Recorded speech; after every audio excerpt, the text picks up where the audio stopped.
안녕하세요. 교수학습지원단에서 과학 수업을 맡게 된 박주연 선생님입니다. 오늘부터 4차 시 동안 단진자 운동을 비롯하여 푸코의 진자, 그리고 지구에 숨어있는 힘인 전향력에 대해서 알아볼 텐데요. 함께하는 시간이 여러분에게 유익한 시간이 되었으면 합니다. 그럼 첫 시간인 오늘 단진자 운동에 대해서 알아보겠습니다. 오늘은 첫 번째 시간으로 단진자 운동에 대해서 배워볼 텐데요.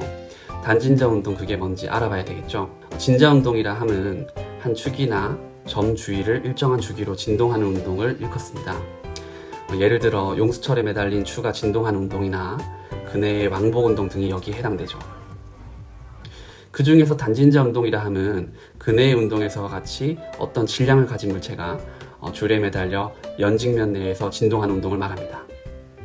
궤종시계에서 추가 흔들리는 모습처럼 말이죠. 단진자 운동에는 아주 단순하지만 중요한 물리법칙이 숨어 있는데요. 그것은 바로 에너지 보존 법칙입니다.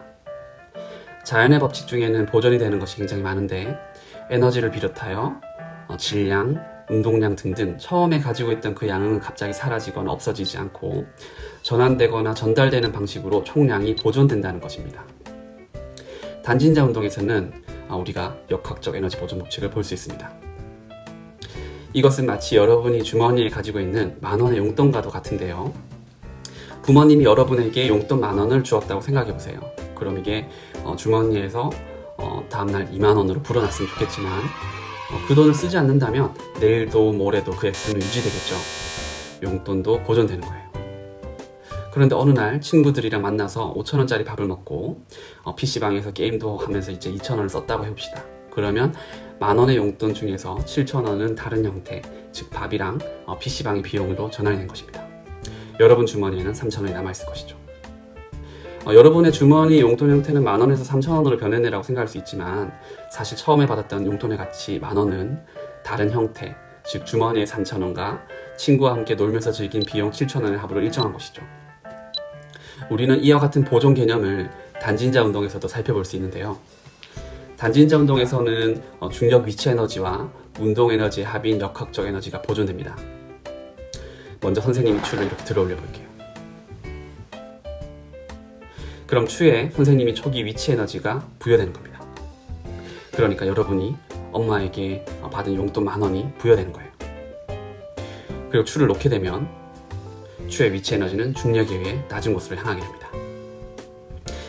위치 에너지는 운동 에너지로 전환되는 것이죠.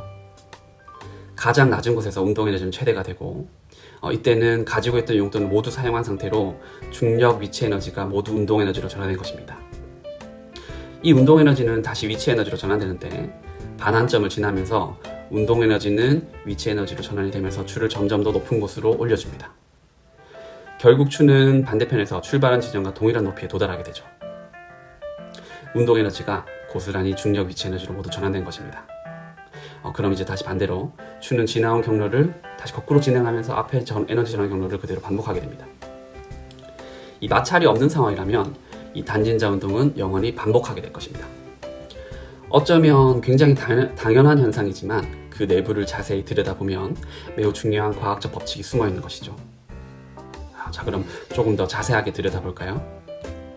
만약 추의 무게를 달리한다면 어떨까요?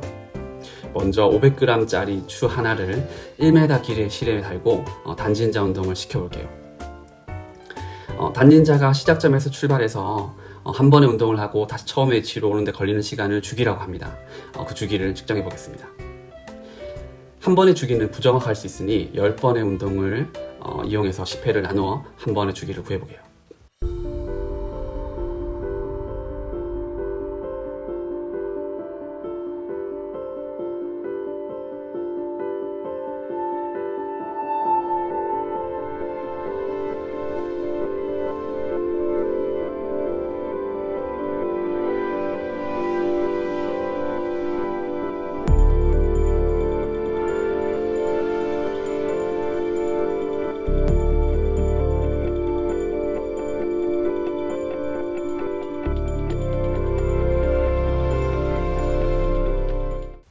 그럼 이제는 여기 추를 2개 매달고 아까와 같은 운동을 시켜보겠습니다.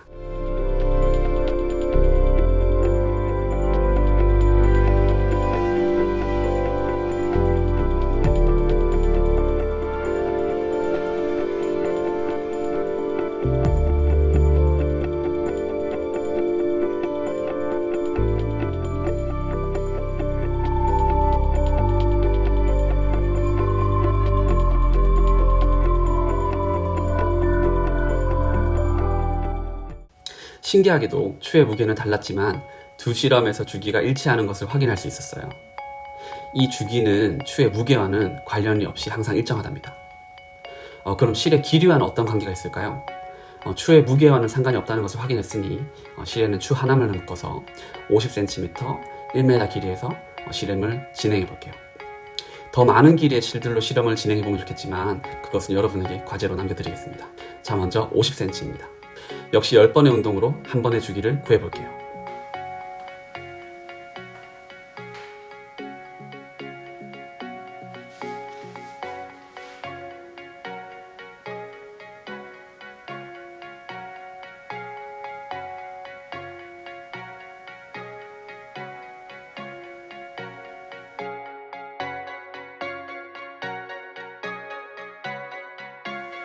자, 그럼 이번엔 1m.